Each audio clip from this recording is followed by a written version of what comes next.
আসেন আল্লাহর নামে শুরু করি। এখানে এই জোটটা ভাঙার পরে চরমোনাইয়ের পক্ষ থেকে একটা সংবাদ সম্মেলন করা হয়েছে। এটা নিয়ে এখনো কথা বলার মতো সময় আসে নাই, তারপরেও আপনাদেরকে একটু জানিয়ে রাখি।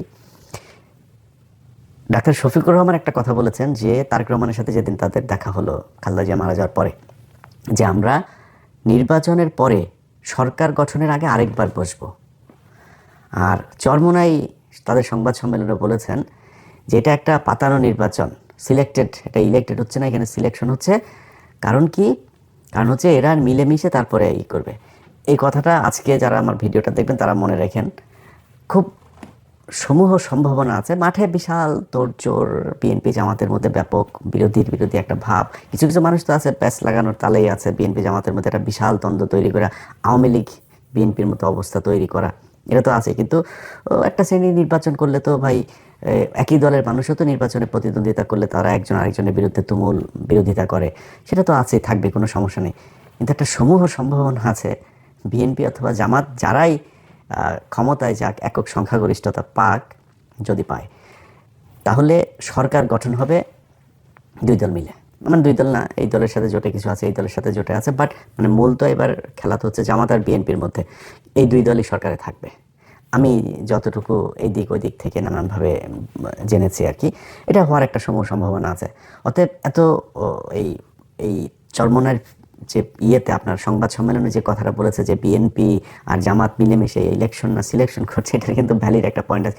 এটা চরমোনাই কোনোভাবেই চায় না। এবং চরমোনাই যখন দেখেছে যে না, চরমোনাইকে তো এখানে ঢুকানোর একটা উদ্দেশ্য আছে, সেই উদ্দেশ্যটা বাস্তবায়ন হচ্ছে না, তখন তারা চিন্তা করেছে যে না, এদের সাথে থাকা যাবে না, আগে থেকেই সরে যেতে হবে।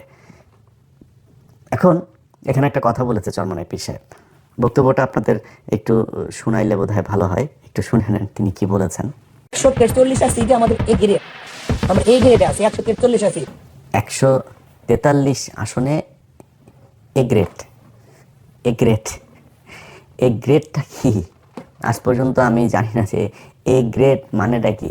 এ গ্রেড এটা তো বলতে পারে নাই, এই এ গ্রেড হোক আর গ্রেড হোক, যেটা এটা কি জিনিসটা কি আসলে, এটা ওনারা জিজ্ঞেস করেন বা গ্রেড বানান করতে বলেন ইংলিশে, আমার বিশ্বাস পারবে না। কিন্তু এটা যে বললেন, কারণ এ গ্রেড মানে মানে এটা কি বোঝায়, কি একটা জিনিসের গুণগত মানের ক্ষেত্রে বোঝায়, এই গ্রেড বোঝায়, মানে গ্রেড দিয়ে উনি নির্বাচনের মাঠের এটারে ওনার প্রার্থীদেরকে কি বোঝাইতে চেয়েছেন আমি জানি না। মানে নির্বাচনে তো আপনাকে কত ভোট পাবেন সেটা বিষয়, আপনার গ্রেড কি, মানে প্রার্থী এত দামি দামি প্রার্থী, নোবেল বিজয়ী ইউনুস এই টাইপের প্রার্থী তো আপনাদের নাই। এ গ্রেড মানেটা কি এটা আল্লাহ জানেন। যে 143 আসনে, এ গ্রেড তো আছে এখনো তো আছে, কোনো সমস্যা নেই, তো এটা তো পাবেন আপনার। 143 আসনে যেহেতু এ গ্রেড, আপনার বিসি গ্রেডও আছে বলে বলেছেন ওনার বক্তব্যে।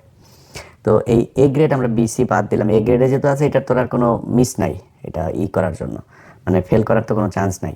তো এ গ্রেডেরগুলো ফিরে আসুক 100টা। আজকে আমি যখন ভিডিওটা তৈরি করছি জানুয়ারির 19 তারিখ 2026, আজকের এই ভিডিওটা মনে রাখেন চরমোনাইয়ের লোকজন, এটা সেভ করে রাখেন, ডাউনলোড দিয়ে সেভ করে রাখেন। এবং বলে রাখলাম 12ই ফেব্রুয়ারি যে নির্বাচনটা হবে, চরমোনাই একটা আসনও পাবে না।